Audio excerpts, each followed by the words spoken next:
Les rebelles tigréens se sont engagés à respecter un cessez-le-feu. Le communiqué publié vendredi matin annonce leur engagement à mettre en œuvre une cessation des hostilités effective et immédiate.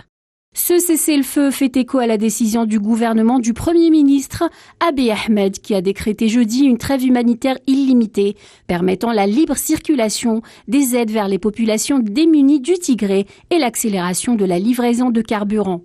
Les rebelles tigréens appellent le gouvernement éthiopien à prendre des mesures concrètes pour faciliter l'accès sans restriction au Tigré et se disent déterminés à ce que le cessez-le-feu soit un succès, assurant faire de leur mieux pour donner une chance à la paix.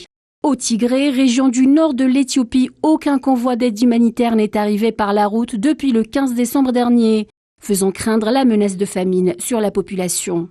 Depuis novembre 2020, les affrontements entre forces pro-gouvernementales et rebelles du Tigré font rage.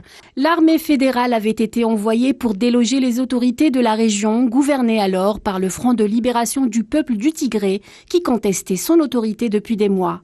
Rapidement défaites, les troupes rebelles ont repris militairement le Tigré courant 2020. Le conflit s'est depuis propagé aux régions voisines de l'Amhara et de l'Afar. Le gouvernement éthiopien ne cesse de dénoncer les atrocités et les attaques commises par les rebelles tigréens. Selon l'ONU, le conflit dans le nord de l'Éthiopie aurait fait plusieurs milliers de morts et plus de 2 millions de déplacés.